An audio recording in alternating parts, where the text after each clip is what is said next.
Under the blinding lights of China's entertainment empire, few names carried as much charm and quiet power as Menglong. But after his death, the curtain fell away to reveal something monstrous hiding behind the glitter, a web of deceit, blood, and corporate corruption so deep that even the government's own investigators reportedly hesitated to look too long. And now a new revelation has stunned everyone. Tianyu Media, the studio you called home for most of his career, may have never been a studio at all. It was, sources say, a carefully constructed front, a money laundering fortress that stretched from Shanghai's nightclubs to foreign shell companies, washing billions while turning artists into disposable pawns. The shocking truth broke when an encrypted folder recovered from Yumenglong's personal cloud finally cracked open. Inside were contracts, voice notes, and a chilling spreadsheet titled Cleared Accounts, Golden Road.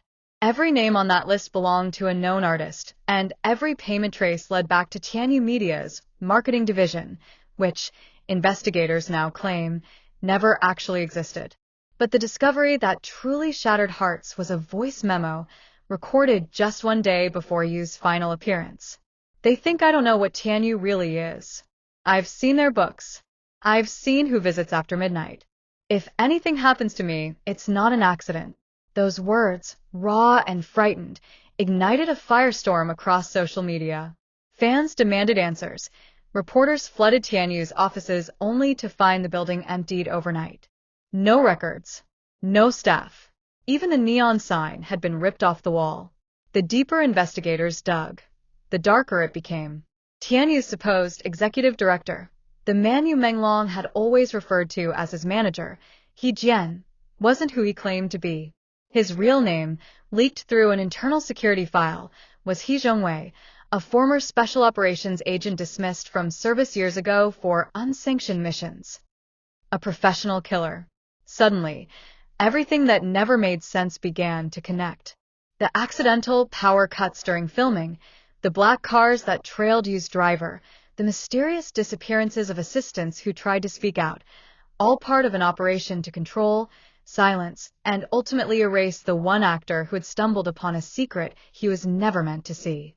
According to whistleblowers inside Tianyu's financial team, Menglong discovered that the company's overseas film partnerships were actually smuggling channels disguised as movie budgets. Millions flowed in and out, labeled as production costs for films that were never shot. When he confronted He Jian about the fake invoices, he was told to sign and stay quiet. He refused. That was the beginning of the end. Days later, surveillance footage caught He Jian visiting a private club owned by Zhao Cheng, an influential figure rumored to have ties to 3 powerful political families. The conversation, according to lip-reading experts hired by a major news outlet, included one unmistakable phrase. He's not backing down. Handle it before the festival. The festival referred to the Shanghai Film Awards, the same event Menglong was scheduled to attend the week of his death. Insiders say he had planned to walk the red carpet wearing a microphone connected to a live broadcaster, a bold movement to expose the entire laundering operation in front of the world. But that night never came. Instead, on the morning he was supposed to leave for rehearsals, he was found unconscious in his apartment. The initial report said cardiac arrest. Now, new forensic results show high concentrations of a rare sedative in his bloodstream, one used by military interrogators to induce paralysis without leaving visible marks. It was the perfect silent weapon.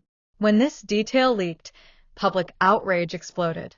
Thousands gathered outside Tianyu Media's shuttered gates, lighting candles, chanting his name, demanding arrests. The hashtags #JusticeForMenglong and #TianyuSecrets dominated every platform. Even state television was forced to acknowledge irregularities in the case. But then came the twist no one saw coming. An anonymous email sent to several journalists contained a short video file named inside_He_Jian_02 MP4. The footage showed He Jian, Yu's manager, inside what appeared to be a secure warehouse, flanked by armed men. On a table beside him lay a folder marked Operations Blue Stage. He looked straight at the camera and said, "The boy was loyal, but loyalty doesn't pay debts. Orders are orders." Those 7 words froze the world. It was no longer speculation. It was confession. Within hours, authorities moved to locate He Jian, but he was already gone. Flight records show a private jet departing Beijing under a fake name, landing somewhere near Cambodia. He has not been seen since. Meanwhile, Yumenglong's closest friends, Xing Fei, Su Kai, and Tan Songyun, came under heavy scrutiny. Each of them was questioned for hours by investigators. Su Kai reportedly left the interrogation room in tears, whispering, "He told me he was in danger, but I didn't believe him." Documents recovered from Yu's locked cabinet revealed he had planned to release a tell-all documentary titled Under the Curtain. It would have exposed Tianyu Media's underground network, the same one that funneled millions into fake charity events, celebrity sponsorships, and international laundering routes. He Jian was listed as one of the executive producers, a detail that now feels like the cruelest irony of all. In one of his last notebook entries, Yu wrote, "They smile while they steal. They cheer while they kill. I won't be another ghost they buy silence from." That single sentence, found in blue ink smudged with water, broke the internet's heart. As protests spread, a chilling pattern emerged. 3 junior staffers who worked under Tianyu's finance department suddenly vanished last week. Their families reported receiving text messages reading, "Gone traveling, don't worry." None of them have been located. The Chinese entertainment industry has never been so shaken. Veteran directors are canceling projects. Celebrities are deleting posts. Every whisper seems to carry weight now. One insider said, "People aren't afraid of ghosts. They're afraid of the men who make them." Rumors swirl that a secret division of investigators is now following a money trail leading to foreign bank accounts under Tianyu's alias, accounts that still show movement even after the company's official shutdown.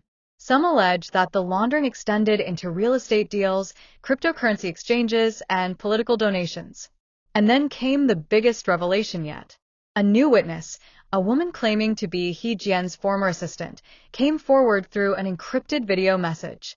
She said Tianyu's executives were not just criminals but assassins for hire, offering cleanup services to wealthy clients. According to her, several unexplained celebrity deaths over the past decade may have been staged cover-ups. Her final words before disappearing offline were haunting. Menglong was supposed to be the warning, but instead, he became the awakening. The story has now grown beyond entertainment gossip. It's a full-blown national scandal. There are whispers that even Xi Jinping's anti-corruption task force has taken notice, as billions in untracked funds may have crossed borders disguised as film investments. Still, no official arrests have been announced. Every day that passes, the outrage grows louder, and Yumenglong's image, once that of a gentle actor, has become a symbol of truth in a world built on silence. People leave white lilies outside theaters where his movies once played. Children carry posters that read, "He stood for light. Don't let them dim it." And in the digital noise, a message continues to echo through fan forums, whispered like prayer. They took his life for money. Now the truth takes theirs. Somewhere, hidden in the ashes of Tianyu Media's empire, are files that could bring everything down, files Menglong himself protected but never had the chance to release. And those searching for them now know one thing for certain. Every secret they uncover brings them closer not only to justice, but to the same darkness that swallowed him whole.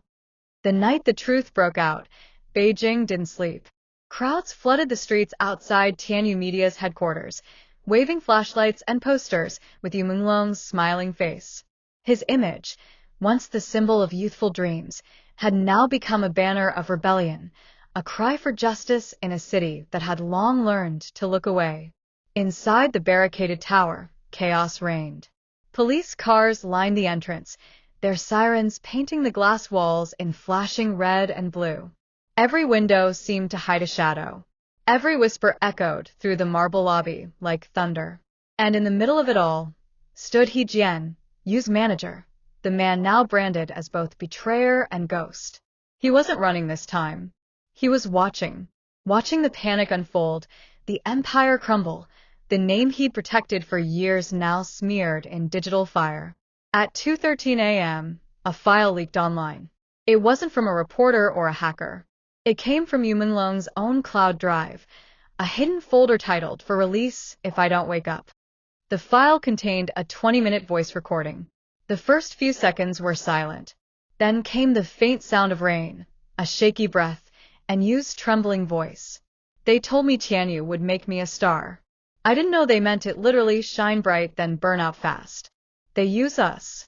Every song, every contract, it's all money on paper, blood underneath." His tone shifted halfway through. Fear gave way to fury. "If you're hearing this, it means they finally did it. But I'm not afraid anymore. Because I left something behind. Something they can't erase." The recording ended with a single phrase, whispered through tears. "Look for the black key." Fans, detectives, and journalists all went mad trying to decode the phrase. What was the black key? A person? A file? A literal key? Nobody knew. But the timing was too perfect. Just hours after that clip went viral, Tianyu's website vanished, replaced by a black screen and a line of text. "Access denied. Black key required." The internet exploded. Conspiracy theories, hashtags, live streams, it was chaos. But one person stayed quiet. Xing Fei, Yu's closest confidant and the rumored mother of his unborn child. She hadn't appeared in public since the night of his funeral. But when the recording dropped, her Weibo account suddenly came alive. She posted just 3 words. "I found it." The post gained 6 million views in less than 10 minutes before being deleted. Yet screenshots spread everywhere. Could she be the key you mentioned? Or did she have it? Back at Tianyu's former headquarters, investigators raided what remained of the accounting floor. They expected files, ledgers, maybe a few USB drives. What they didn't expect was what lay hidden behind the director's wall, a soundproof chamber, lined with surveillance monitors and papered with photos of Menglong. Each photo had red markings, handwritten notes. Stage for surveillance. Contact terminated. Observe emotional decline. It looked less like a management office and more like a psychological experiment. Then came the discovery that changed everything, a small metal safe sealed with a biometric lock. The label engraved on it read, "Black Key Vault." Investigators managed to open it using a fingerprint sample from one of Yu's personal belongings. Inside was a single encrypted hard drive and a short handwritten note. "To whoever finds this, Tianyu is not a company. It's a pipeline. You follow the money, you find the killers." That hard drive, according to insiders, contained more than just financial data.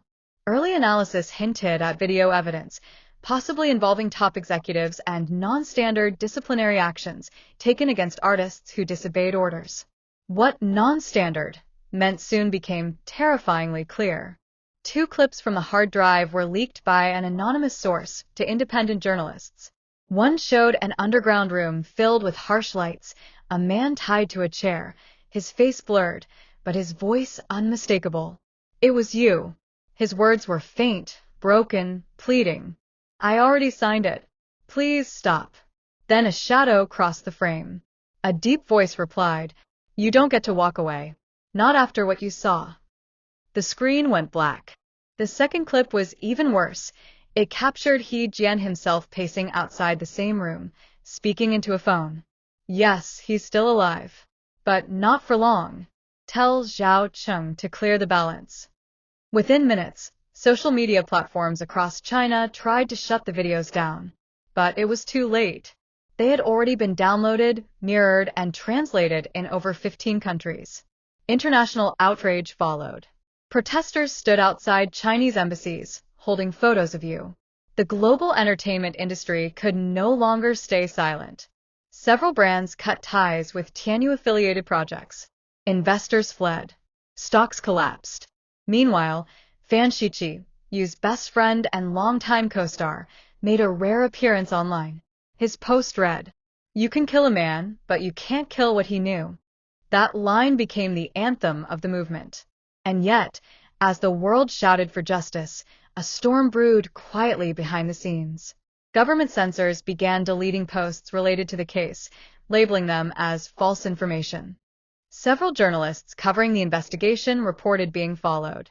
One anonymous blogger claimed his apartment was searched and his laptop seized hours after publishing new documents tied to Tianyu's offshore accounts. Fear returned, but this time, it came with resolve. A small collective of Yu's closest allies, including Xing Fei, Fan Shiqi, and two of his former crew members, vowed to finish what he started. They reportedly gained access to the encrypted hard drive and discovered a digital signature linked to a secret account named Heavenloop, which he used as a backup server. Inside were dozens of files, all labeled with production codes, hidden behind a final encryption phrase. The password? Black key. It was real. And when they opened it, the contents were unlike anything anyone could imagine. Videos, photos, documents proving that Tanu Media had connections with at least 4 other entertainment agencies across Asia, all part of a single web laundering billions through fake music deals and luxury brand endorsements.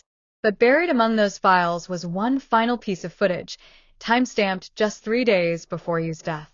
It showed him sitting alone in his dressing room, recording himself with a small handheld camera. His eyes were swollen, his voice weak. "If I disappear, tell them I didn't run. I tried. I really did. But there's only so much truth one man can hold before it burns him alive." He looked directly into the lens, tears streaking his face. "To whoever watches this, don't let my death be part of their profit." That video became his epitaph. Today, murals of Yumenglong cover the walls of Shanghai subways.